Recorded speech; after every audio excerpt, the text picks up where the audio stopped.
Voilà, on est le jeudi 27 octobre, on est le 29 Tishrei, le dernier jour de ce grandiose, extraordinaire mois de Tishrei que nous avons vécu par ces fêtes et par tous les événements extraordinaires qui l'ont traversé. Et sans doute on le languira pendant longtemps encore, cet extraordinaire mois de Tishrei qui se termine aujourd'hui. Et aujourd'hui, nous avons le cours de Paracha qui est à la mémoire pour l'élévation de l'âme de Chaim ben Miriam Alevi Tienishmato Tzroura Betzror Achaim. En tous les cas, on commence Parshat Noach. Il est vrai que Parshat Bereshit nous a pris pendant les fêtes. On n'a pas pu véritablement, en tout cas dans ce cycle-là, en parler, mais on va en parler indirectement grâce aussi à la Parshat de Noach. Vous savez que, à l'avis de tous les maîtres d'Israël, c'est expliqué dans de très très nombreux passages de la Torah chez Béal Pé, de notre tradition orale, au niveau de la Torah du Niglé, de la Torah du Sod. Le déluge n'est pas seulement, comme on pourrait le comprendre d'une manière simpliste, une punition qui s'est abattue sur le monde, mais c'est véritablement le début où ça a permis d'opérer une transformation totale dans ce monde au sein même de la création. Transformation totale en ce sens que, comme vous le savez, on l'a déjà dit dans de nombreux cours sur Noach, l'une des raisons pour lesquelles cette punition, entre parenthèses, s'est présentée sous la forme de l'eau qui a complètement immergé le monde, plus haut même que les plus hauts sommets, et tout le monde pose une question évidente, s'il s'agit uniquement de détruire la vie, on n'a pas besoin de faire en sorte que l'eau dépasse de presque 10 mètres les plus hauts sommets. Si l'eau arrive au sommet, ça suffit. Et la Torah véritablement insiste pour nous montrer que même les plus hauts sommets étaient complètement immergés dans l'eau. Donc ça ne peut pas être qu'une intention de punition, et tout le monde devine, et vous le savez, que l'intention était d'immerger le monde dans ce mikvé, dans ce bain rituel, dans ces eaux purificatrices, de manière à le transformer. Donc une véritable purification du monde, et pas seulement une punition, je dirais même mieux encore, ce n'est pas du tout une punition, c'est d'une certaine manière une réparation. C'est-à-dire évidemment c'est une punition, mais le but n'est pas de détruire, le but est au contraire de transformer, de construire. C'est la raison pour laquelle tout est immergé dans ce bain rituel de manière à ce que le monde ressorte pur. Donc il y a eu une transformation, quelque chose de fondamentalement radical qui a changé. Et où et de quelle manière ça a changé, on va le voir ensemble, on va essayer de comprendre ce qui s'est passé, de l'interpréter. Bien sûr, le changement va être opéré à la source de ce changement, parce que cette source-là va après, évidemment, amener une rivière, un fleuve, un océan, donc ça veut dire des conséquences énormes dans toute l'histoire qui va suivre. Mais l'histoire du monde ne sera plus jamais la même après qu'elle l'a été avant, parce que, à la source du changement, il y a un changement, on pourrait dire, de relation entre Dieu et son monde qui est opéré grâce au déluge. Dieu ne va plus regarder son monde, ne va plus réagir face à son monde de la même manière qu'il le faisait. Comme si une page était tournée dans le style de relation qui avait été établi depuis le début de l'histoire humaine jusqu'au déluge, comme si une page avait été établie, qu'un nouveau style allait commencer. C'est ce style-là qui va maintenant s'imposer jusqu'à la fin de l'histoire, jusqu'à la délivrance finale. Alors, où le voit-on?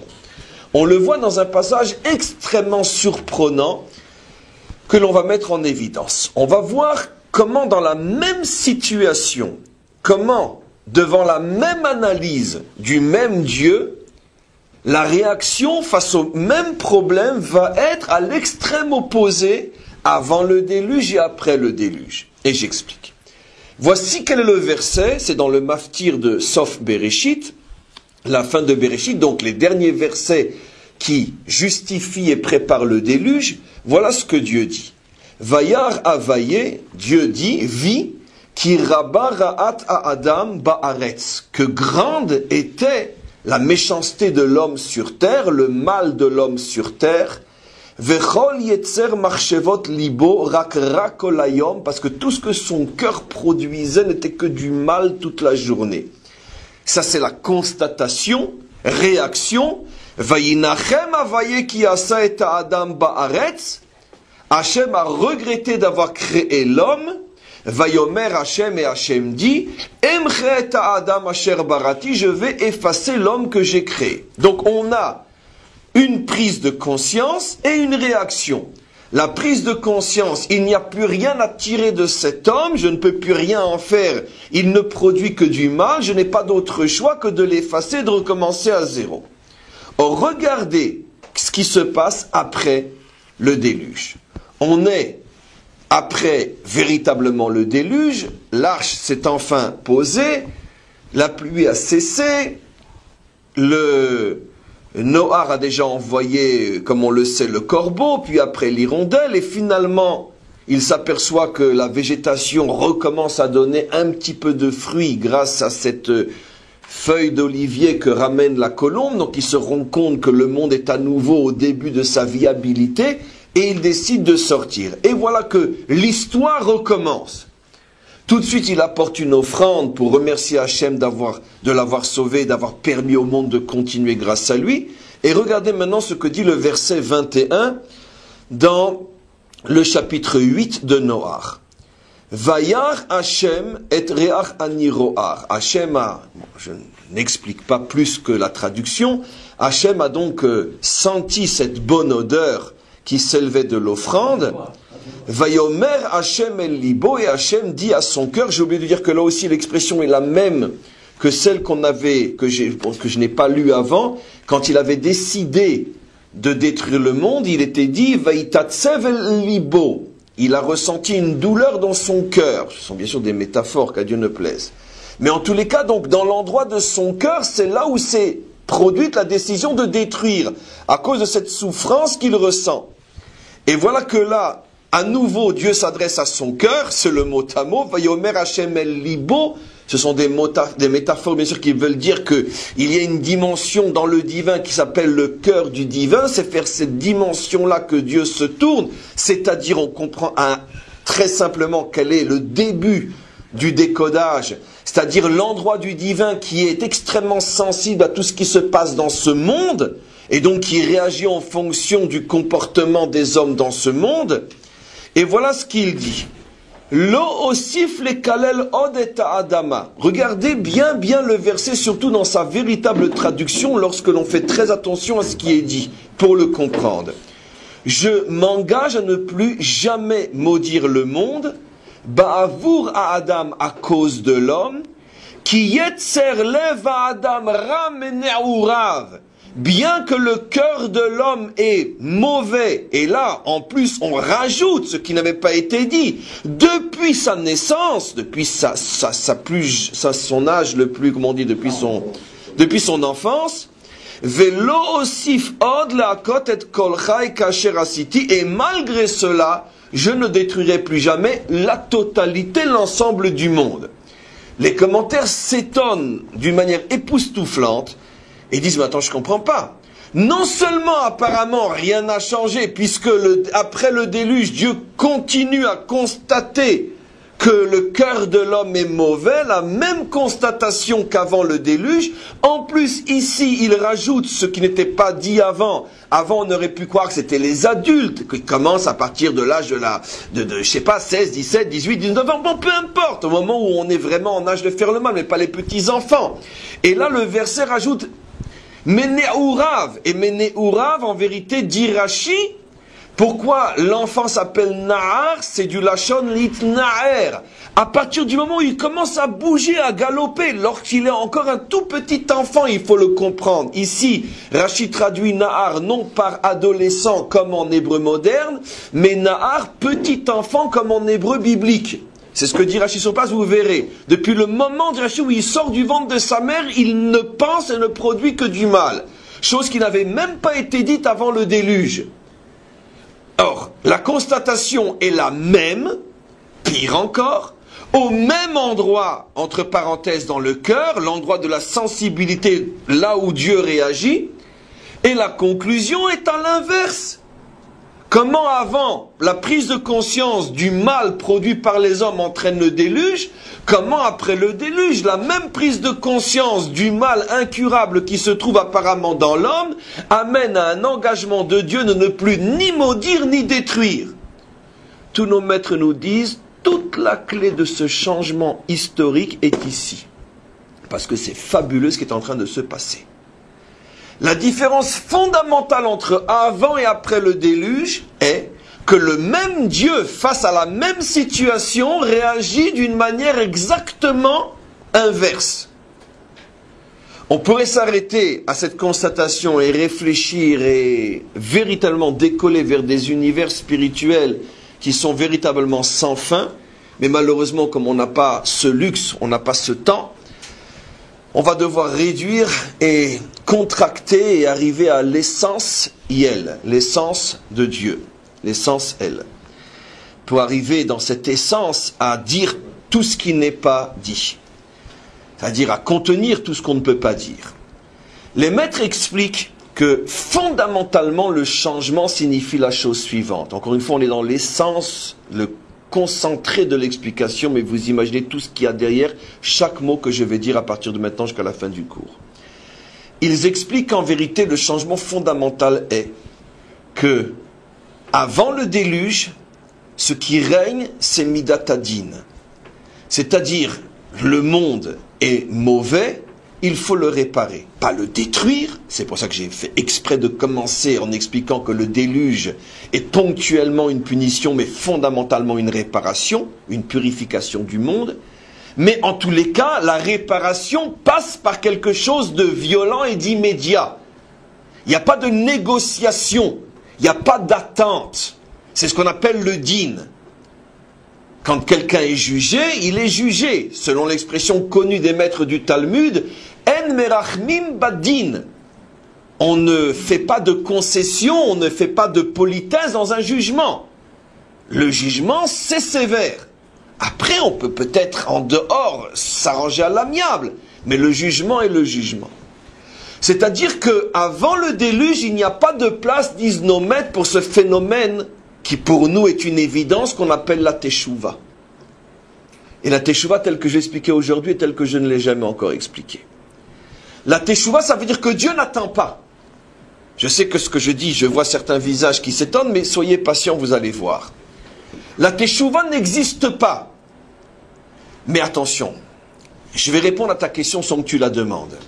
On nous dit l'une des raisons pour lesquelles Dieu a demandé, je faisais allusion, je pense à ça, a demandé à Noach de construire une arche pendant 120 ans, c'est pour laisser le temps à la génération de questionner Noach, mais qu'est-ce que tu fais, qu'est-ce qui se passe, et que Noach puisse leur répondre, mais sachez qu'il faut faire teshuva, que le déluge va venir, etc. Oui. Il y a deux questions. La première question, c'est, on avait vu qu'au niveau du récit de Bereshit, on nous dit, Hachem a voulu créer le monde selon la Midat Hadin, il a vu que ça ne pouvait pas tenir, il a chitet Midat HaRachamim. Jusqu'au déluge, c'est ça. La question c'est, est-ce que c'était déjà au moment de la création? Et donc, en priori, on dit que c'est déjà dès le départ. Bon, la clé d'interprétation de ce midrash est ce qu'on est en train d'expliquer. Au début, Dieu voulait créer le monde selon Midat Hadin. C'est ce qui a prévalu jusqu'au déluge. Et après, Rachena Olam Yacholit Kayem, le monde a été détruit. Shitef bo Midat HaRachamim. C'est l'explication du midrash. Parce qu'on voit qu'il a le nom Hachem Elohim apparaît. C'est dans le microcosme biblique. Dans l'histoire, ça s'étend sur le temps. Tu comprends ce que moi je t'ai répondu? Au niveau des versets, entre le Shem Elohim et la première fois qu'apparaît le Shem Havayé, c'est 15 versets. Mais 15 versets dans le récit de la création, c'est des millénaires d'histoire. Et une autre chose à laquelle il faut répondre, c'est, on dit, je ne sais pas si c'est le Midrash, dit à Sarah, Dorot, mais Adam, à Noach, pour nous enseigner, il y a eu 10 générations pour nous enseigner la Arichut. Comment on dit Arichut Apayim d'Hachem. Comment la clémence d'Hachem. Je vais répondre à toutes ces questions-là. Et j'avais deviné plus ou moins toutes les questions, c'était celle-là. Je vais répondre à toutes ces questions. Parce que je n'ai pas terminé d'expliquer ce que j'entends par la tchouva n'existait pas. Or, je commence à contredire ce que je dis, puisque au contraire, nos maîtres affirment que la raison pour laquelle l'arche a duré 120 ans, c'est pour justement permettre à la génération de faire teshuva. De plus, rappelez-vous, une autre contradiction à ce que je viens de dire, ce que disent nos maîtres sur Noah, quand il est sorti de l'arche et qu'il a vu qu'il ne restait rien, il a dit, mais quelle catastrophe! À ce moment-là, Dieu lui a dit, imbécile, fils d'imbécile. Il lui dit, c'est maintenant que tu ouvres la bouche. C'est quand je t'ai dit que je vais détruire mon monde qu'il fallait prier pour que ça ne se passe pas. Donc ça contredit radicalement ce que je suis en train d'exposer. Mais la question n'est que pour mieux comprendre la réponse, comme toute bonne question. Une bonne question est là pour mettre mieux encore en évidence la bonne réponse. Il y a teshuva et teshuva. Il y a la teshuva qui a toujours existé, celle que éventuellement Dieu espérait. Entre autres, la raison pour laquelle l'arche a été construite pendant 120 ans, d'après notre tradition. Mais c'est la teshuva avant, selon l'expression du Talmud, Shenit Mala Se'eta, avant que la mesure est remplie, avant que ça soit déjà trop tard. Il y a deux types de teshuva. La teshuva facile, avant que la goutte ne fasse déborder le vase. Tu commences déjà à m'énerver, mais la goutte n'a pas encore fait déborder le vase. Ça veut dire que fais teshuva avant que ça soit trop tard. Mais qu'est-ce qui se passe si tu n'as pas fait teshuva jusqu'au moment où ça y est, le monde est submergé de clipotes. Le monde est entièrement dans un monde d'impureté. Entièrement pris par l'impureté, par la clipa. Là, c'est pas un problème de je vais faire teshuva uniquement. C'est un problème de comment qu'on se sort de cette situation-là. L'exemple le meilleur qu'on peut donner, deux personnes qui se disputent. Ils commencent à se pousser. Il a dit, écoute, arrête, ça va mal se terminer. Arrête, ça va mal se terminer. Arrête, ça va mal se terminer. Arrête, il n'arrête pas. Paf! Et il le tue. Ça s'est mal terminé. Après, comment tu fais? Tu dis, je regrette et il ressuscite? C'est fini. Et donc, il y a la tchouva avant et il y a la tchouva après qui n'est plus possible. L'exemple des vases, c'est aussi après c'est ça tout le sort de Shvirat HaKelim qui est Meroumaz ici, comme on verra aussi. Toutes les leçons de Kabbalah, de Olam HaTohu ou de Allah B'Marshavo, Livro et Olam B'Milatadin sont contenus dans ce inyan-là. Donc on va y arriver.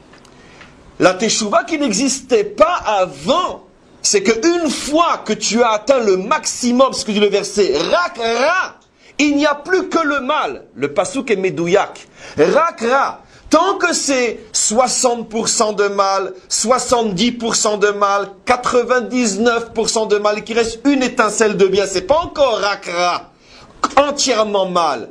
Dans ce cas-là, évidemment qu'on peut faire teshuva.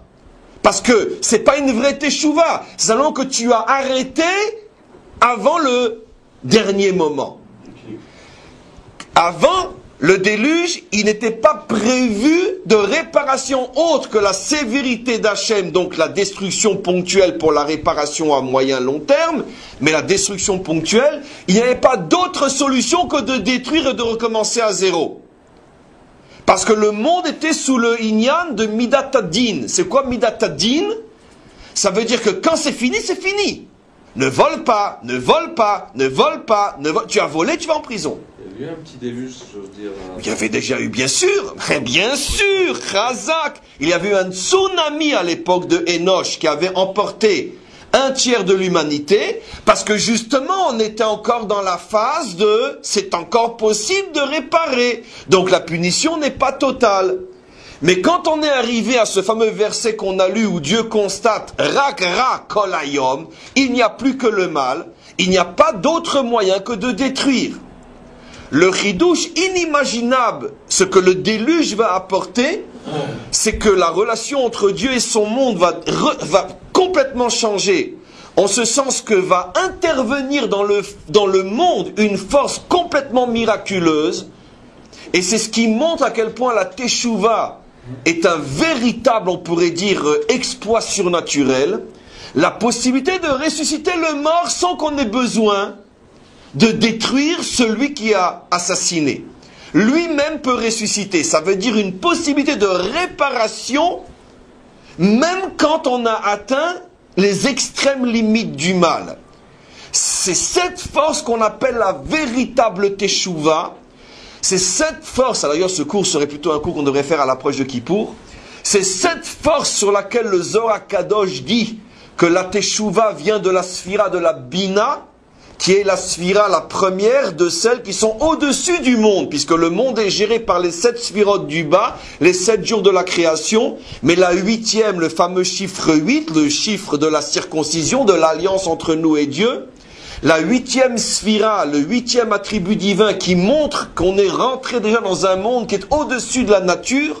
Le Zohar dit que la Tchouva appartient au monde de la Bina, et le même Zohar dira dans des dizaines d'endroits que la Tchouva, c'est Ora Nehura de Alma de Ate, la lumière du monde à venir.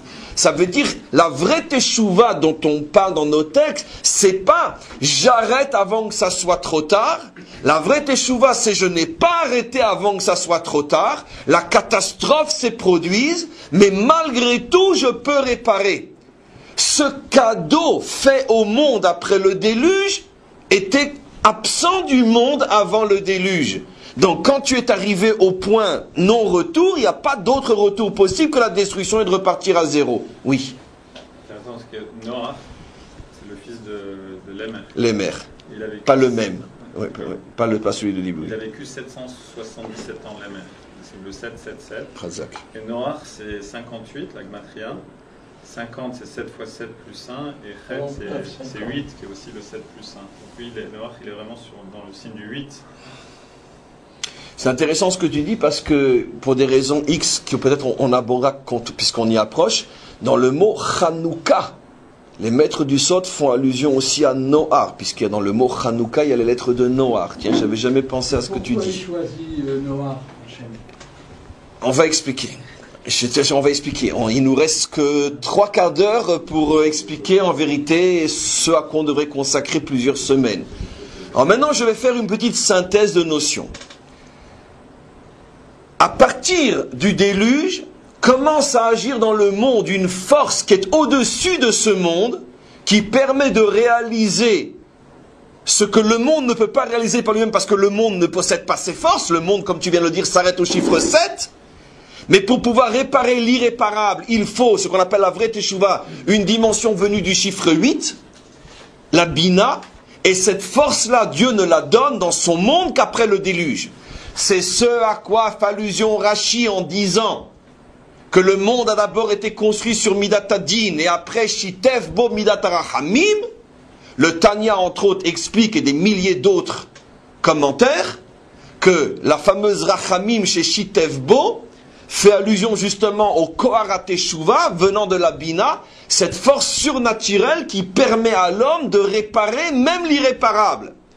Qui poussera après nos maîtres à dire que En Yi'ush Be'olam Klal, c'est une Gemara explicite qui dit Afilu k'cherev chada munachat al tzavaro shel ha'adam lo yityaesh mina puranut.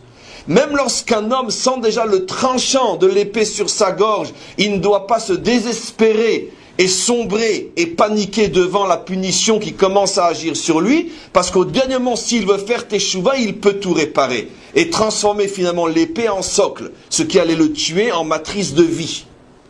C'est à comprendre aussi dans ce sens tel que je viens d'expliquer. Donc, c'est ce qui s'est passé. Alors maintenant, on comprend aussi, pour le dire très vite, parce que chaque notion que je vais évoquer dans ce cours nécessite, comme vous le savez, des milliers de cours en tant que tels. C'est aussi le fameux secret révélé par le Hari Akadosh de ces fameux mondes qui ont explosé et qui après ont été reconstruits. C'est à comprendre à différents niveaux, y compris et surtout, tel que l'explique la Chassidoute, dans notre propre monde, puisque tous les schémas expliqués par la Kabbalah ne sont que des codes qui sont autant de clés pour déchiffrer et comprendre notre histoire dans ce monde. Et les grands maîtres de la Chassidoute expliquent que jusqu'au déluge, nous étions dans ce qu'on appelle le Olam HaTohu, ce fameux monde qui a explosé. Vous allez comprendre pourquoi dans quelques instants je l'appelle le monde HaTohu. Un monde qui a explosé, qui a disparu, parce que justement, il avait un défaut que l'on va expliquer. C'était un monde dans lequel il n'y avait pas de teshuva possible. Lorsque la goutte a fait déborder le vase, tout a sauté. Ça s'était déjà produit dans un monde très spirituel, qu'on appelle le monde du Tohu, qui sert du modèle à toutes les générations depuis Adam jusqu'à Noach. Et après a commencé le Olam HaTikun selon le Ari HaKadosh, c'est-à-dire le monde de la réparation, le monde de la Tchouva. C'est-à-dire que quelle que soit la situation dans laquelle tu te trouves, y compris celles qui ont amené le Olam HaTohu à exploser, dans le Olam HaTikun, il n'y aura plus d'explosion parce qu'il y a la Tchouva possible. Mais qu'est-ce qui s'est passé? Votre question. Qu'est-ce qui s'est passé avec Noach? Pourquoi tout d'un coup le monde mérite-t-il ce cadeau d'être finalement connecté à la 8e dimension qui est la Teshuvah, qui peut tout réparer? Alors pour expliquer ça, je vais rapporter une clé du Talmud qui, comme souvent une clé, quand tu ne la mets pas devant le trou de serrure, tu ne peux pas savoir quelle porte elle peut ouvrir. Et j'ai procédé à l'envers, j'ai d'abord rapporté la porte et j'ai défini la serrure. Maintenant, on va aller chercher la clé. La porte et la serrure, c'est la porte, c'est ce qu'on a commencé. La serrure, c'est la question. Pourquoi? Qu'est-ce qui s'est passé avec le déluge et avec Noach qui fait que maintenant le monde change fondamentalement? D'où, entre parenthèses, vous avez compris que les deux versets, c'est ce qu'ils veulent dire. Le premier verset, quand on est encore dans la relation sans Teshuvah, si le monde est Rakra, automatiquement il faut le détruire. Dans la même situation après le déluge, le monde non seulement est Rakra, mais même Ménéourav, et on ne le détruit pas parce qu'on dispose maintenant de quelque chose d'autre. La fameuse Teshuvah, c'est bien sûr l'allusion à ce fameux Brit. Or le Brit pour nous, ça désigne toujours quelle dimension? La 8e, bien évidemment. C'est le fameux Brit que Dieu fait avec son monde. Il connecte son monde à la 8e dimension. L'alliance qui est toujours au niveau du chiffre 8, comme chez nous la circoncision le 8e jour. Alors maintenant, qu'est-ce qui s'est passé? Alors, allons chercher la clé dans une histoire du Talmud. Une histoire que je vous ai déjà rapportée, mais qui aujourd'hui va prendre une signification extrêmement plus profonde. La fameuse histoire que le Talmud rapporte de Rabbi Meir, le grand, l'immense Rabbi Meir, qui vivait dans un quartier où il y avait, dit le texte, des birionim, des voyous. Vous imaginez, Rabbi Meir, des voyous qui lui faisaient mamash la mort du matin au soir, qui l'insultaient, qui le molestaient, qui lui faisaient tous les ennuis possibles. Vous imaginez, Rabbi Meir, comment c'est possible? Même à notre époque, c'est plus possible. Et pourtant, on est loin de l'époque de Rabbi Meir. Et Rabbi Meir vivait dans un quartier où, véritablement, il était dans une situation impossible. De véritables voyous juifs qui n'arrêtaient pas de lui faire tous les malheurs du monde. Un jour, il n'en pouvait plus. Et il s'est mis à prier. Mais il s'est mis à prier et à demander quoi? C'est Brouria, son épouse, qui était un très grand maître aussi, la seule femme dans notre tradition orale qui était le plus grand maître de tous les maîtres de son temps et des temps passés et même à venir, puisqu'elle était plus grande que son propre mari, sur lequel on dit qu'il était le plus grand de tous. Et elle s'approche près de lui, elle l'entend prier.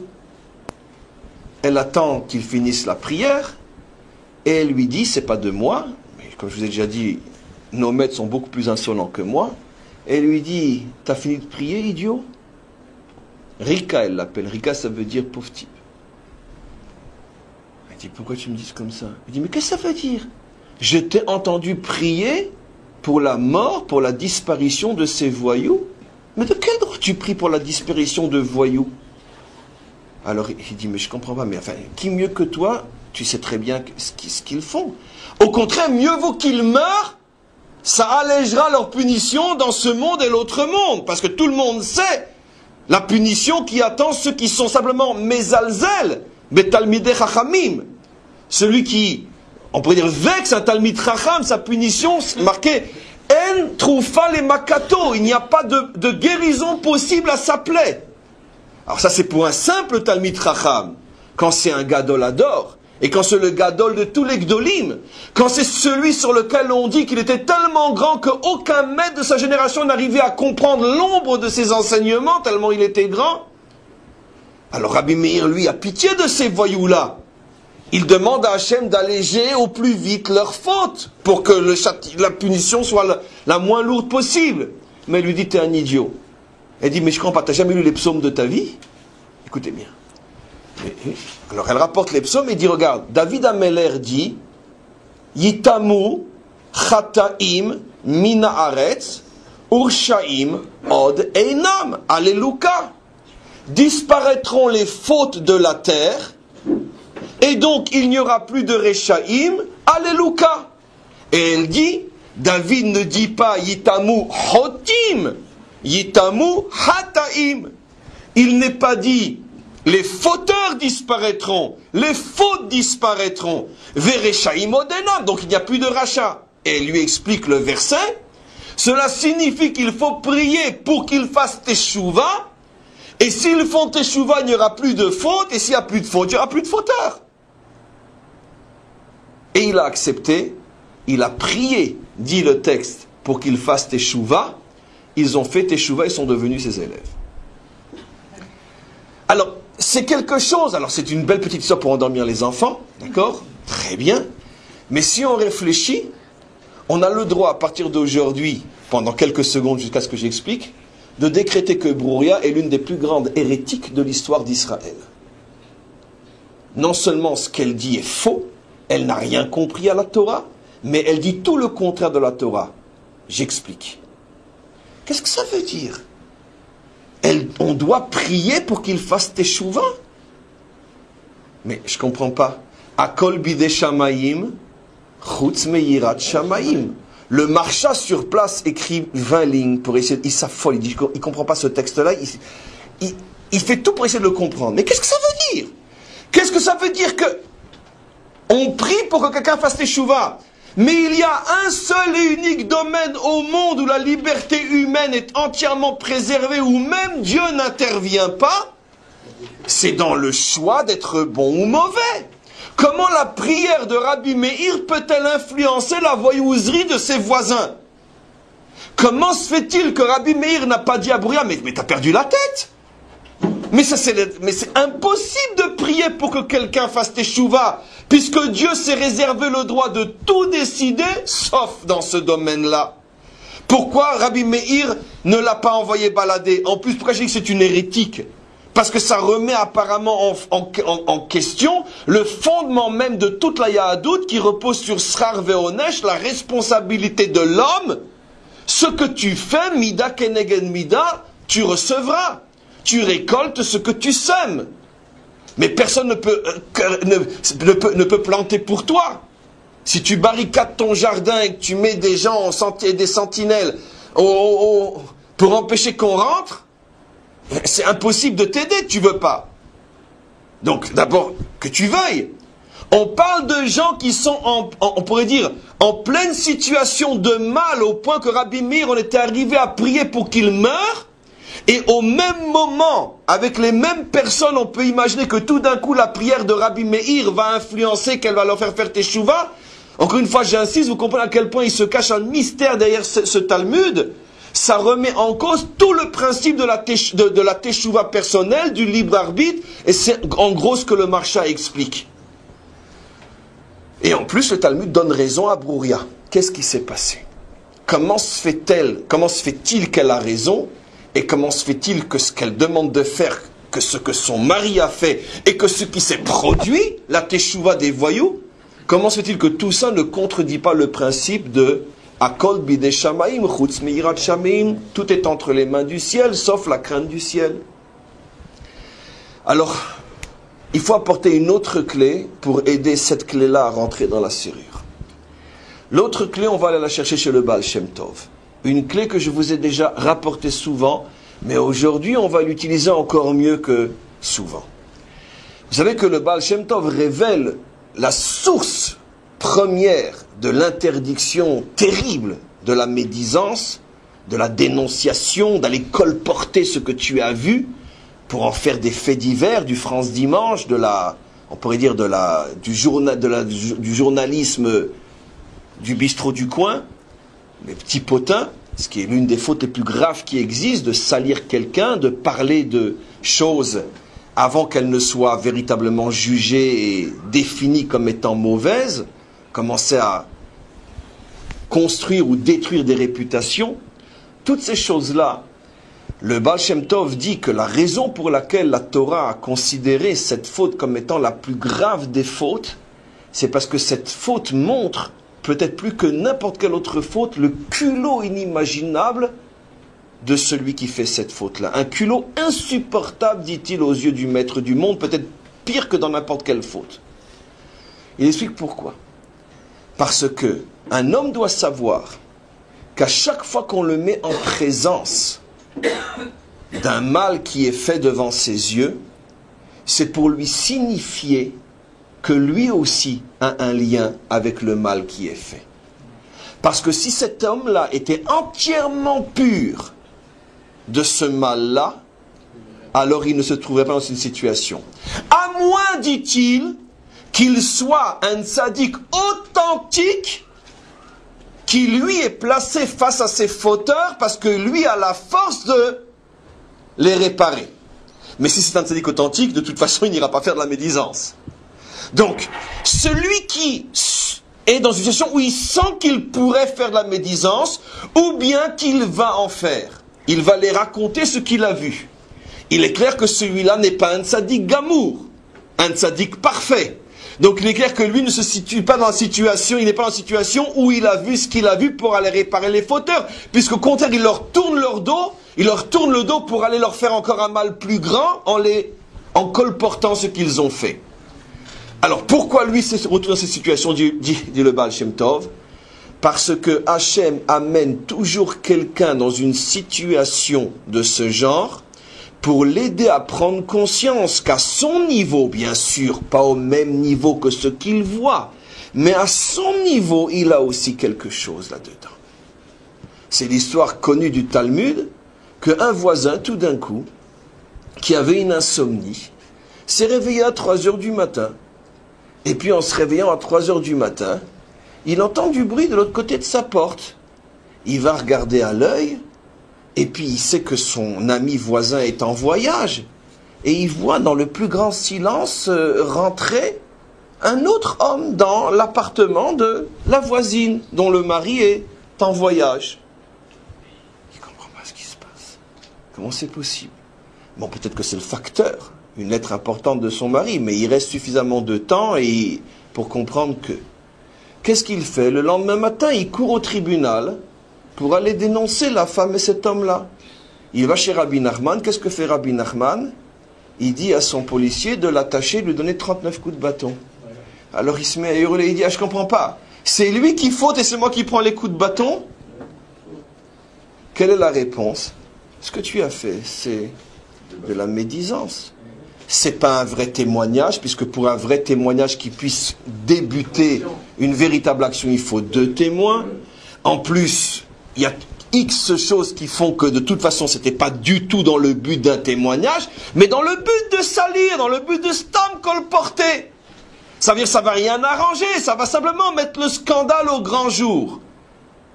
Alors on avait une crotte, maintenant on va avoir un château de miel. Et donc, il a reçu 39 coups de bâton. Mais pourquoi? Le Baal Shem Tov dit pourquoi?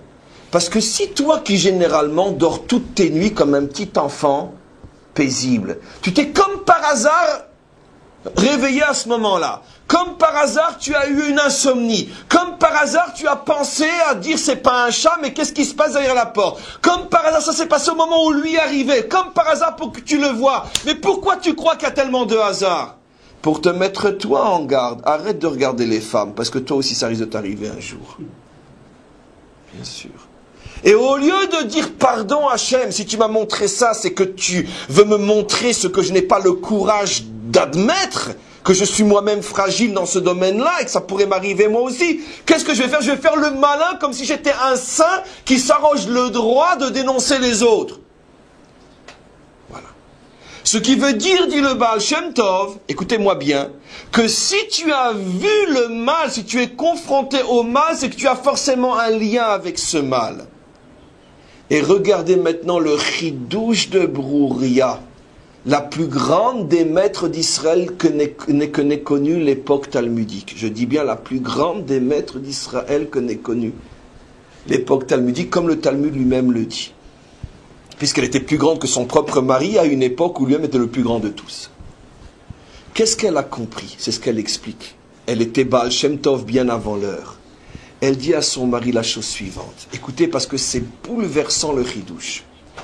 Si tu es confronté à ces voyous qui t'embêtent du matin au soir, tu crois que c'est Stam? Tu crois que c'est par hasard que tu es tombé sur une bande de voyous qui ne supportent pas ta barbe blanche? Mais non, c'est que certainement tu as un lien avec ça. Et eux ne sont là que pour mettre en évidence un problème chez toi à réparer. Et donc, qu'est-ce qu'il faut que tu fasses? Écoutez bien le chidouche. Si tu prends conscience que les problèmes que tu as avec eux ne sont là que pour mettre en évidence un problème que tu as chez toi, et j'ouvre une parenthèse énorme, avec tout le respect qu'on doit au plus grand maître de tous les temps. Il avait une ascendance pas très glorieuse, Rabbi Meir. Il venait de Rome. Son père ou son grand-père était le frère de César. Donc il vient vraiment de ce qu'on pourrait appeler la gueule du serpent, la poubelle du monde. C'est sûr, il a fait une teshuva, je ne termine pas la phrase parce que quoi qu'on dise, ça ne sera encore pas assez. Une conversion, quoi que je dise, ça ne sera pas encore assez. Il est devenu le plus grand de tous les maîtres d'Israël.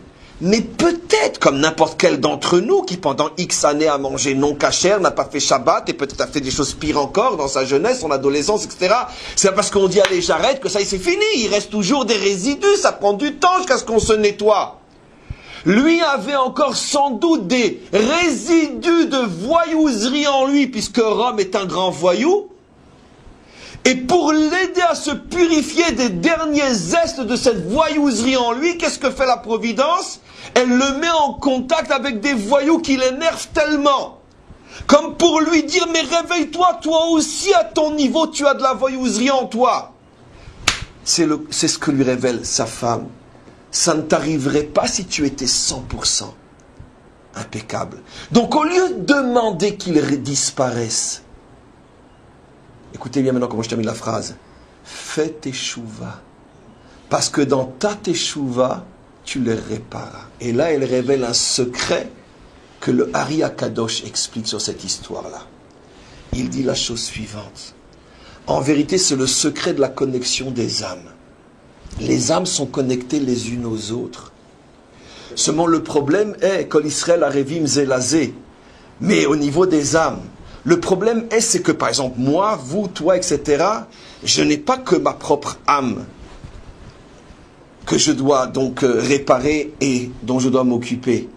Avec mon âme et à mon âme sont connectés des dizaines, peut-être des centaines, et lorsqu'un homme est très grand, ça peut être des milliers, lorsqu'un homme est immense, ça peut être des centaines de milliers, et lorsqu'un homme est le grand de la génération comme Moshe, il est dit sur lui que son âme contenait toutes les âmes de la génération. Mais si je dis que son âme contient toutes les âmes de la génération, ça veut dire, vous imaginez le nombre de problèmes qu'il doit résoudre. Mais d'un autre côté, quand lui les résout pour lui, il les résout pour le monde entier. Ça veut dire que la connexion n'est pas quantitative mais qualitative. Dit d'une autre manière, le maître du monde sait très bien que si on doit demander à 1000 voyous de faire teshuva, il attendra 1000 ans, ils n'auront pas commencé encore à faire teshuva. Qu'est-ce que fait le maître du monde? Il prend un juste qui a une même connexion d'âme avec ses voyous, le juste se répare, et en se réparant, il emmène dans la foulée les 1000 autres.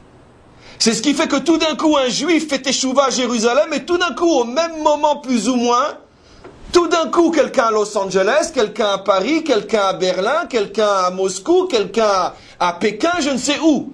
Pourquoi? Parce que ce sont autant de juifs qui sont connectés à son âme, mais eux sont des âmes très très très faibles qui par elles-mêmes ne se seraient jamais réveillées. Mais ce juste-là, en faisant teshuva, parce que quoi qu'il en soit, mais s'il est juste, on ne parle pas qu'il est Dieu. Donc en faisant teshuva par rapport aux problèmes que lui a, qui sont du même type que les leurs, la différence n'est que quantitative mais non qualitative. En faisant teshuva, il emmène avec lui les milliers d'autres qui sont... Vous comprenez maintenant, mes amis, pourquoi Moshe Rabbeinu, qui contient toutes les âmes d'Israël, a été placé dans une maison égyptienne, dans une situation où il fallait une force terrible pour s'en sortir, et dit, je refuse, je ne reste pas là. Parce que quand Moshe a fait teshuva et qu'il a décidé de sortir de la maison de Pharaon, il a déclenché dans toutes les âmes d'Israël la volonté de sortir de la maison d'Égypte. La sortie de la maison de Pharaon de Moshe a déclenché dans toutes les âmes d'Israël le désir de sortir de la maison de l'Égypte. Et si Moshe n'avait pas été placé dans cette maison et n'avait donc pas dû tout faire pour en sortir, jamais Israël ne serait sorti d'Égypte. Parce que Israël n'avait pas la force de s'en sortir par lui-même. Qu'est-ce que fait le maître du monde lorsqu'il veut sauver une communauté? Il met au milieu un juste qui a qualitativement un petit peu du problème de la communauté. Dieu sait que le juste va faire teshuva et en faisant teshuva, il sort la communauté du problème. Brouria dit à son mari, mais t'as rien compris, mais t'es un triple idiot. Mais t'as pas compris le cadeau que Hachem te fait, il te fait un double cadeau. La possibilité de te nettoyer de tous les zestes de Rome qui se trouvent encore en toi à cause de tes ancêtres, et en plus d'emmener dans ta teshuva tous ces voyous et d'en faire de bons juifs qui vont devenir tes élèves. Oh, ma chérie, comment je l'avais pas compris. Quand le texte dit qu'il s'est mis à prier pour qu'il fasse teshuva, c'est pas eux, c'est lui, et automatiquement ils font. Et là, on arrive à une réponse extraordinaire. Bien évidemment qu'un homme ne veut pas prier pour qu'un autre homme fasse teshuva. Parce que tout est entre les mains du ciel, sauf la crainte du ciel. Mais si je prie pour que fasse teshuva, c'est-à-dire que pour que nous fassions teshuva, un juif et moi, ou des milliers de juifs et moi, parce que je sais que nous avons une connexion nishmatique, automatiquement, mon amélioration arrivera à leur amélioration. C'est-à-dire, il n'y a pas de contradiction. Quand nos maîtres disent qu'on ne peut pas influencer le libre arbitre de quelqu'un, et surtout pas par la prière, puisque la prière, tu demandes à Dieu d'intervenir, alors que lui refuse d'intervenir dans le problème du libre arbitre, c'est quand il n'y a pas de connexion d'âme suffisamment forte entre deux juifs, et que l'un voudrait prier pour l'autre. Mais quand tu pries pour quelqu'un avec lequel tu es connecté, ta prière peut réussir pour lui aussi à cause de la connexion des âmes. Maintenant, évidemment, la question se pose. Et comment on sait avec qui on est connecté, etc. La réponse, je l'ai dit. La réponse, Brouria l'a dite. Quand tu pries pour des gens qui sont dans ton entourage, si tu les connais, si tu les vois, si tu les croises, à toute façon, si tu leur as parlé, si tu as eu des échanges avec eux, c'est que forcément tu as une connexion avec eux. Sinon, pourquoi tu vis dans leur entourage? Il y a 14 millions de juifs dans le monde. Tu vis avec les 14 millions. Pourquoi tu vis avec les quelques centaines qui sont précisément ton monde dans lequel tu vis? Qu'avec ces quelques centaines, tu as oui une connexion nishmatique. Donc quand tu entends qu'un a un problème, si tu pries pour lui, en vérité tu pries pour toi et pour lui, et en t'en sortant toi-même. Voilà. Et ses enfants et ses petits-enfants? Mais ça, évidemment. Alors, sa propre famille, c'est le numéro 1, bien sûr, de ce que j'explique. Évidemment. Puisque là, c'est la connexion à l'état pur. Forcément. Forcément. C'est-à-dire qu'on peut prier pour eux. On doit, d'après ce que Brouria nous a enseigné. Alors maintenant, regardez. On va remonter à ce grand secret. Et vous allez voir ce qui s'est passé, le chamboulement incroyable qui s'est passé dans le monde grâce au déluge. J'ai expliqué que le Hari Akadosh et les grands maîtres de la Chassidut expliquent que jusqu'au déluge, c'était le monde du Tohu, ce qu'on appelle Midat Ad-Din, qui dirigeait les générations. Et à partir du déluge a commencé l'influence de ce qu'on appelle Olam HaTikun, le monde de la réparation, qui est le monde de la Tshuva, le monde de la Bina. Mais rappelez-vous ce que le Hari Akadosh explique dans ses métaphores et que nous avons déjà décodé et continuons à décoder. Il explique que le défaut du Olam HaTohu, et c'est la raison pour laquelle il a explosé, c'est parce qu'il n'y avait pas de chibour, il n'y avait pas de cave, il n'y avait pas de connexion entre les sphirotes. C'est-à-dire que chaque sphira ne vivait que pour elle-même. Et comme chaque sphira ne vivait que pour elle-même, c'est-à-dire que chaque force était une force qui prétendait se suffire à elle-même et qui refusait l'existence des autres. Et comme chaque force est différente de l'autre et que chacun s'imagine être l'unique qui se suffit à elle-même, quand 10 uniques se ressemblent, il ne reste plus personne. Comment 1 plus 1 plus 1 plus 1 jusqu'à 10 fait 0, quand chacun des 10 pense être le seul. Quand 10 tout seuls se rendent compte, il ne reste plus personne. Voilà. C'est extraordinaire parce que 10 c'est 1-0, absolument. Eh oui, absolument. Donc, Même dans le chiffre, on le retrouve, c'est fabuleux. Je ne m'étais même pas rendu compte de ce que tu as dit. Quand tu dis « je suis l'unique », hein, tu es 0. Voilà. C'est incroyable. Incroyable, incroyable. C'est incroyable. C'est incroyable comment le maître du monde dirige son monde. Il fait rentrer des signaux partout, partout, partout, partout, partout. C'est-à-dire que même que quand l'arabe qui a inventé donc les chiffres arabes qui sont... C'est évident qu'il ne connaissait pas le Hinyan du Olamato, etc. Et Hachem lui a mis dans le cerveau de représenter le 10, qui fait allusion au 10 Sphirot par un 1, 0, pour... qu'on comprenne ce secret que tu dévoiles aujourd'hui. Quand tu te dis je suis l'unique, eh bien finalement tu finis par être un 0. Tout disparaît.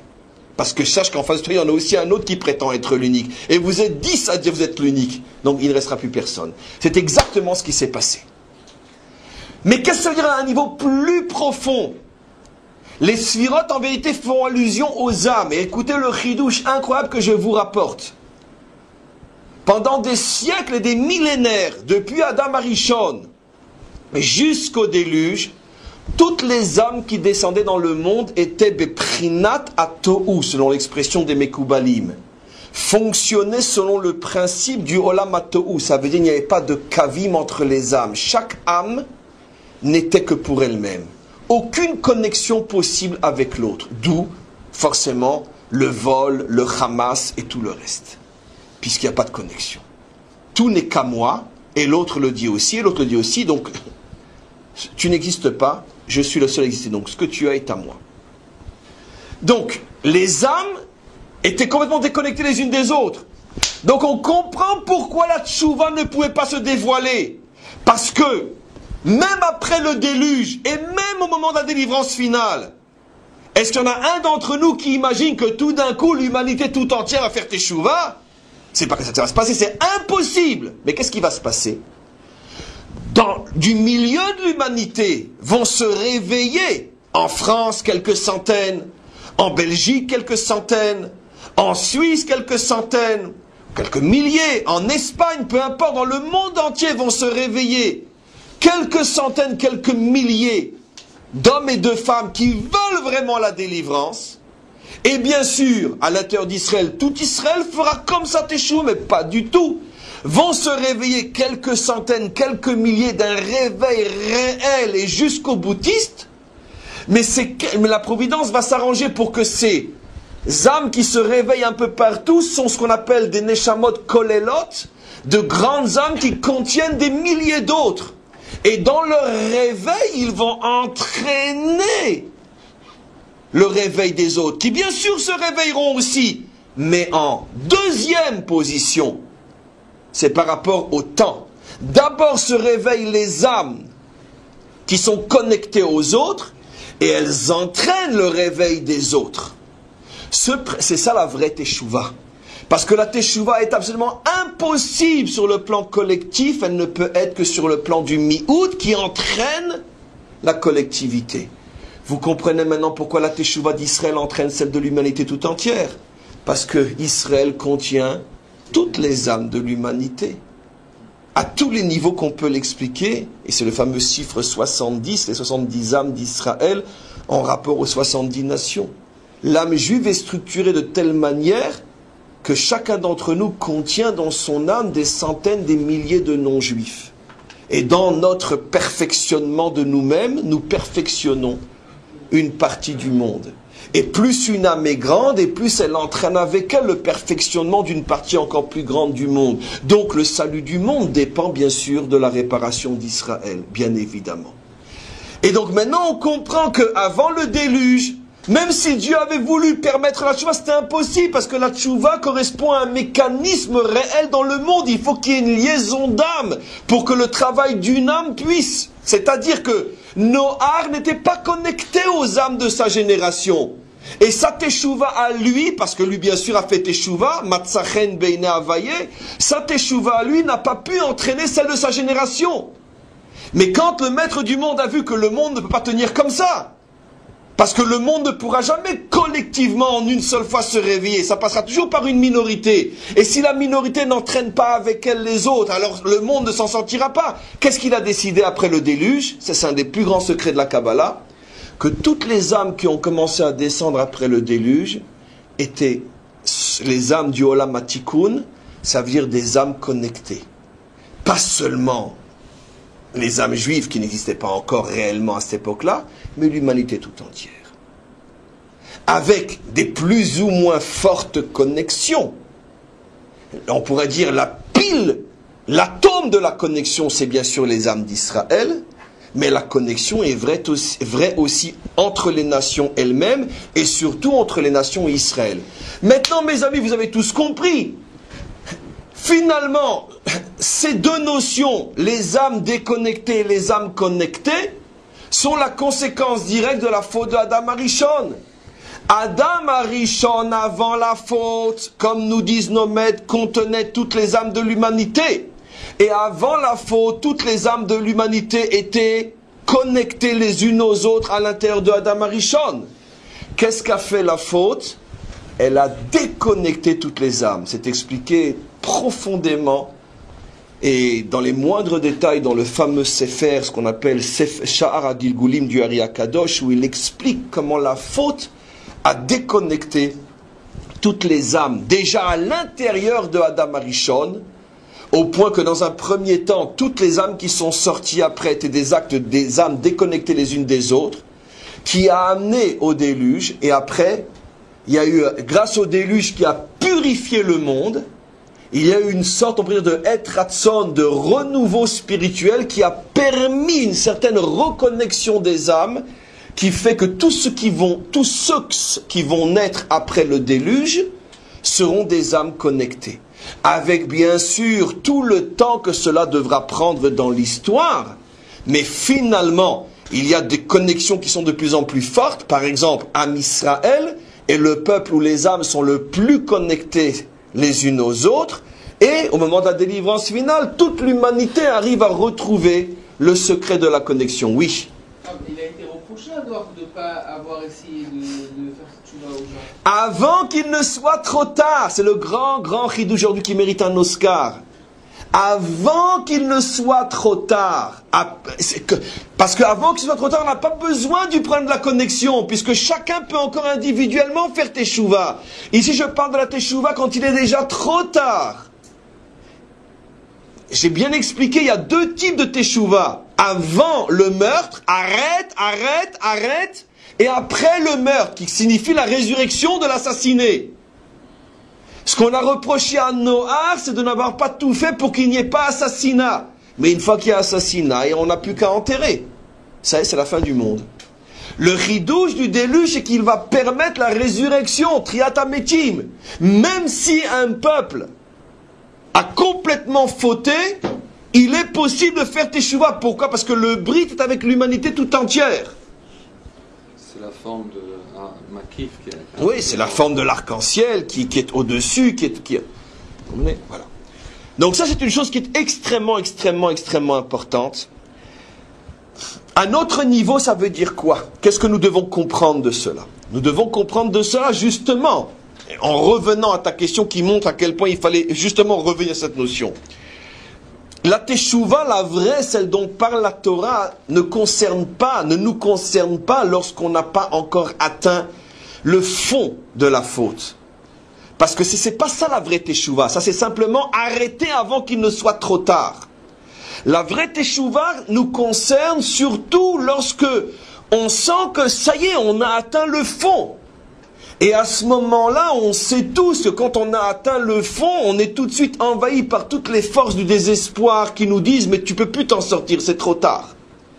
C'est justement à ce moment-là, et c'est ça l'importance du brit qui a été fait après le déluge, que Dieu a promis à son monde, et pas seulement aux Juifs, puisque on n'a pas encore à cette époque-là, mais il a promis à son monde que tout homme, que toute femme qui se trouvera dans une situation de non-retour absolu sur le plan de la logique, doit savoir qu'il existe une connexion surnaturelle au-dessus des forces de ce monde qui lui permet, si elle le veut, de tout rattraper. J'ouvrirai juste une petite parenthèse, mes amis, mais on doit arrêter le cours dans 10 minutes aujourd'hui un peu plus tôt que d'habitude, enfin que ces derniers jours. j'ai deux choses importantes que j'ai à vous dire. Une petite parenthèse qui nécessiterait des années, des milliards d'années d'explication. Mais je vous souviens que nos maîtres font allusion à ce phénomène en disant que des petits-enfants, que des descendants de Haman, le premier génocideur d'Israël, sont devenus des grands maîtres qui ont enseigné la Torah à Bnei Brak. C'est la raison pour laquelle nos maîtres nous disent que Avuzradan, le boucher, que l'on appelait le général de l'armée de Nabucodonosor, Navuzradan, le grand boucher de la destruction du premier temple, pendant le massacre lui-même, a fait teshuva, disent nos maîtres, a demandé qu'on le convertisse et on a accepté sa conversion alors qu'il venait de ses propres mains, dit le Talmud, d'égorger des milliers d'enfants dans l'enceinte du temple. Ça veut dire que on parle même des nations, même des goïms. Et récemment, il y a je ne sais pas si vous le savez, mais enfin un film qui vient d'être produit, je l'avais mis d'ailleurs sur mon Facebook, ça vient d'être produit, un truc phénoménal. Si ça vous intéresse, je vous l'enverrai, pour ceux qui ne le connaissent pas encore. D'ailleurs, je ne comprends pas que ça n'a pas fait plus de bruit que ça en fait déjà. Mais il y a eu on pourrait dire des cinéastes, peu importe comment on appelle ça, qui ont décidé de partir à la recherche. Que sont devenus les descendants de grands dignitaires nazis? Göring, Himmler, Goebbels. Alors tenez-vous bien. Et si je vous le dis dans un cours public, c'est que c'est vrai. Ça veut dire c'est vérifié, c'est vrai. Je suis remonté jusqu'aux sources de la réalisation pour être sûr que c'est vrai. Sinon, je ne dirai jamais une chose sur laquelle je peux être contredit dans un cours public. Écoutez-moi bien. La petite fille de Goebbels est juive. Elle s'est convertie. Tous ses enfants sont juifs, nés de mère convertie. Écoutez-moi bien. Le neveu de Göring... Non, c'était lequel le chef de la communication, Goebbels ou Göring? Goebbels. Le bras droit, c'est lequel? Le bras droit d'Hitler, c'est Göring. Donc, c'est ça. Donc, Goebbels. Non. Propagande, c'est Goebbels. Donc, la petite fille de Goebbels est juive convertie. Le neveu de Göring, le bras droit de Hitler, fait 2 à 3 ou 4 ou 5 fois par an des voyages à Jérusalem. Entre autres, il est reçu par une famille qui sont mes élèves, je dis bien mes élèves, qui viennent à certains de mes cours, et il parle de se convertir. La petite fille de Himmler, bon ça j'ai pas trop le droit de dire parce que regarde la halakha, c'est pas très cachère, mais la petite fille de Himmler vit en Israël, non convertie, mais avec un Israélien, juif. La petite fille de Himmler. Et dans ce film, on voit des choses inimaginables. On voit entre autres une famille dont le grand-père est un ancien SS. On voit sa photo, ancien SS, tête de mort, etc. Le fils converti ici en Israël, il vit à Migdal. Et les enfants et les petits-enfants avec une grosse kippa sur la tête et des pépillotes. C'est ça le brit que Hachem a fait avec le monde. Ça veut dire que ça concerne même les goyim en tant qu'individus. J'ai pas dit la nation en tant qu'Amalek, vous savez tous la nuance entre Timche et Zecher Amalek, mais en tant qu'individu. Ça veut dire que ça c'était impossible avant le déluge, parce que comment voulez-vous que les petits-enfants de Haman puissent devenir des maîtres de la Torah à Bnei Brak? Qui va les réveiller, eux? Mais par le secret des connexions, un réveil en entraîne un autre, qui en entraîne un autre, et qui en entraîne un autre, jusqu'au réveil total et au retour total. Ce qui veut dire que finalement, cette parchat Noach, comme l'expliquent nos maîtres, est d'une certaine manière une préfiguration à la délivrance finale du monde, au tikkun final et possible du monde. Et c'est la raison pour laquelle, je termine avant la dernière histoire, c'est la raison pour laquelle toutes les nations s'appellent Bnei Noach et non Bnei Adam ou Bnei Shet. Parce que nos maîtres disent, on est réduit à appeler la nation Bnei Shet et non Bnei Noach, puisque c'est à partir de Shet que le monde a été reconstruit. Puisque Havel est mort, tous les descendants de Caïn ont disparu, et il n'est resté que les descendants de Shet, troisième fils de Adam. Pourquoi on ne les appelle pas Bnei Shet? Alors il y a 1000 raisons faciles, mais la plus profonde c'est parce que Bnei Noach signifie que toute l'humanité est l'enfant spirituel de Noah, c'est-à-dire que grâce à Noah, toute l'humanité est régie par cet espoir inimaginable du tikkun final, de la réparation finale, où même de Goebbels peut sortir une juive. Pourquoi ils ont que 7 mitzvot? Comment? Pourquoi ils ont 7 mitzvot? Ce sont 7 qui en contiennent des milliers et des millions, etc. Et que chacune des 7 mitzvot de Noah, crois-moi que c'est une tête de chapitre qui contient énormément. Je termine juste par une petite histoire, il nous restera après 20 minutes après pour ce que nous devons faire. Une petite histoire qui n'a plus... je ne veux pas dire qu'elle n'a rien à voir avec le cours, parce qu'elle a oui à voir, puisqu'on a parlé du tzaddik, on a parlé de Noah, etc. Une petite histoire pour peut-être conclure le cours donné sur Gilad Shalit, sur tous les prodiges le concernant. Une histoire aussi vérifiée, sinon elle ne serait pas dite en public, et donc qui est 100% juste. Figurez-vous que quand la famille Shalit, on a dit qu'ils étaient dans une souka, quand ils étaient dans la tente à côté de la maison du Rosh Memshala pendant des mois et des mois, ils ont entre autres été pris, entre mille parenthèses, en charge par la famille des shlichim du quartier de Talbiye, Kantorman. Ça veut dire c'est eux qui se sont occupés de tous leurs besoins spirituels, etc. Qui a le chauffard à Rosh Hashanah, les matzot à Pessah, enfin, comme les Chabad savent le faire. Qui l'a fait? Le chaliard du quartier, c'est le quartier de Talbiye. Il y a à peu près un an, lors d'un voyage que les shlichim ont fait chez le rabbi, ils ont demandé à la maman Aviva, est-ce que tu veux qu'on te ramène quelque chose de là-bas? Elle a dit, je veux rien, je veux simplement qu'on prie pour que mon fils revienne. C'est il y a un an. Bon, évidemment, j'imagine qu'ils ont prié, mais quand elle était là-bas, ils ont pensé prendre $1 du fameux keren. Vous savez que les fameux dollars que le rabbi distribuait pendant pratiquement 30 ans tous les dimanches matins à des milliers et des milliers, c'est donc des millions de dollars qui ont été distribués. Et vous savez que chacun qui recevait $1, la première chose qu'il s'empressait de faire, c'est de marquer la date en souvenir du jour où il l'a reçu.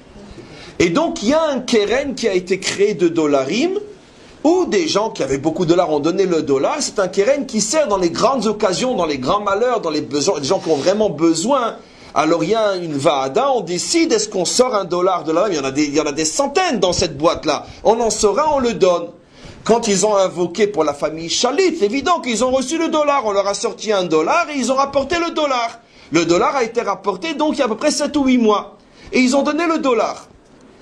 Comme par hasard, ce jour-là, mais ça, personne n'a fait attention au lien, le négociateur qui négociait l'échange de Gilad depuis 4 ans, qui échouait constamment, a été changé par d'ailleurs un ancien, non pas par un ancien, par un actuel du Mossad. Comment s'appelle-t-il? Medan. Ils l'ont mis le jour où eux ont rapporté le dollar, mais personne n'a fait le lien.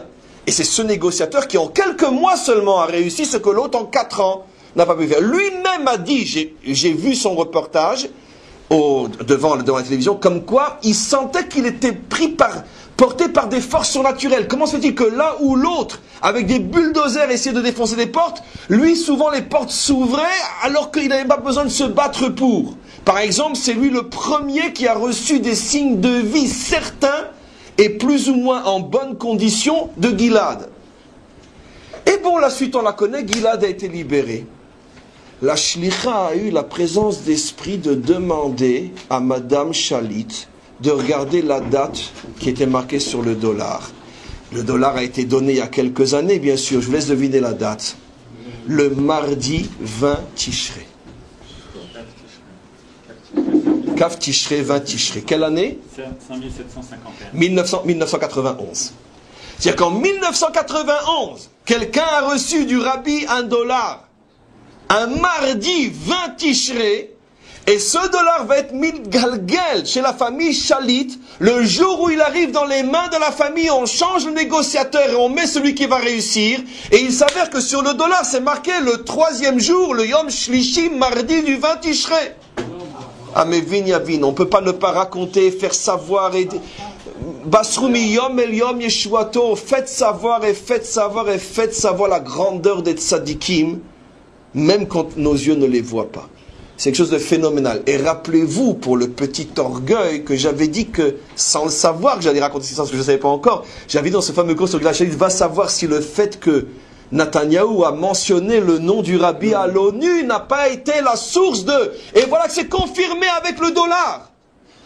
ils ont, et alors, vous regarderez si vous voulez sur le Facebook de Reshet Bet, le Mamlarti, Reshet Bet c'est la radio officielle, la télévision officielle, on voit Gilad Shalit devant le dollar, et vous voyez en toutes lettres, c'est marqué sur le dollar, vous voyez, mardi 20 Tishrei 1991. Donc c'est quelque chose de fabuleux, surtout que quand on sait que sur l'année Tafshin Aleph, c'est le 20 d'il y a 20 ans, et sur cette année Tafshin Aleph, le rabbi dit toujours, c'est l'année où on verra les miracles. Tieshnat Arenu Niflaot. Niflaot et non Nissim. Tout mon cours sur les Niflaot, je ne savais même pas que j'allais le dire aujourd'hui. L'année où on verra, et le RS c'est au futur, l'année où on verra les prodiges, 20 ans après ce dollar, fait le travail, ce pourquoi il avait été confié, l'enfant est libéré le même jour. C'est une chose extraordinaire. Merci Maître du Monde et merci d'avoir été choisi pour faire partie de ce peuple extraordinaire. Amen. Vechen Yiratzon.